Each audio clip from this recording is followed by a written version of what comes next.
Hey queens, in this video I'm going to show you how to achieve this look with Slay The Crochet Tape-In extensions. You can find these extensions via the link in the description box below. Please take a moment to like and subscribe to support this channel. It means so much to us. And you want to make sure to watch the full video to get the full tutorial. In the beginning, I'm going to just do a quick intro. No, this is not a wig, and no, this is not sew-in. This is not clip-ins. These are the tape-in wefts. So what this is it's a adhesive strip here. You peel off the paper and you simply just apply it wherever you like, and it's set. I usually take a blow dryer to just set it in, make sure that it's really set on the root, and then I take, to remove it, just a little bit of alcohol. I just spritz and it comes right on out, pulls right on out. So what I love about this is the texture. So I'm a 4C girl, and my hair reverts. I've had this in for, it's been at least a week. My hair has definitely reverted, but this texture pretty much controls it, so it's not looking crazy. I think the weight of it and just the texture of it is just a seamless blend. I'm gonna get up close so you can see it. You could barely see where my hair is and where the wefts begin. So super good if you're a natural girl, you just want to change up. Maybe you're tired of wearing wigs, you just want a nice straighter look, but you want your scalp out. This is a really good product. In addition to that, you can reuse these, and in each of these packs you get 20 wefts. So it took me 2.5 packs to do this very full look. I'm wearing the 20-inch. And actually I trimmed the 20 inches a little uneven, but the lengths are full all throughout the bottom. I'm gonna show you. If you've worn extensions in the past, you know sometimes the longer you go, the more raggedy the ends become. So it almost is like, what's the point of getting long lengths if your ends are gonna be raggedy? But these, it's a very slight taper. It's, it definitely tapers, but you're getting a nice thick ends, as you can see. It's not thin.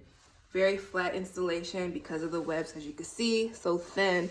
You could do a very flat installation. So if you want to do a nice tight ponytail, you can do it. It's so customizable. If you want to do half up, half down, if you want to do your side part, it's really about how you install it. For all hair products you use, you always want to consult a professional. But if you're just looking to see how I do my hair and how I maintain it, please check. I hope you love it. I'm going to do a little close-up so you can see the textures. Look at that. You can't even see where my hair starts and where the other hair begins. It's just so seamless. You guys will love it.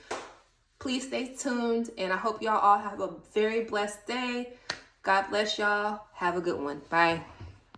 So the first step in installing these is to separate and part off your perimeter.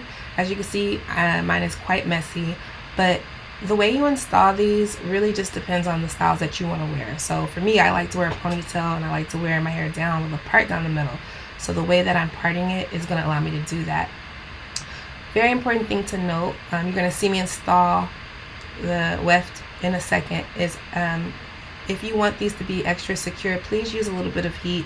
I didn't show that here, but this is something that I actually do. So like here, you see me installing it a few centimeters below my root. Very important. You don't want these too close to your root because it will be very uncomfortable. Putting the wefts a few centimeters below your roots really allows for flexibility. It helps with styling and everything. But right here, right after I secure this on, I would usually take a blow dryer and just use the heat on that for about 10 seconds on medium to high heat to really secure it in. And here's a better view on the front. As you can see, just peeling and sticking away. You can stack these if you want more volume. Some people even stack them on both sides of your real hair to kind of encapsulate your real hair. I don't think that's necessary, but if you wanted a thicker, fuller look, that would be a great option. And some people use flat irons to secure instead of a blow dryer. That's something you could do too. I've done it. It works well, but I find a blow dryer works pretty good too. So yeah, as you can see, all I'm doing is peeling and sticking. I'm adding it a little bit closer to my root in the front, which is optional. I did this because I wanted to wear my hair down. And now I'm just combing my hair to blend it in. As you can see, it's just such an effortless blend. Like it just looks so natural, so good. Every time I wear these tape-ins, I get so many compliments. So I hope you guys enjoyed this tutorial. Please don't forget to like and subscribe. Leave your comments in the comment section below if you have any questions. And as a reminder, the link to these tape-ins are linked in the description box below.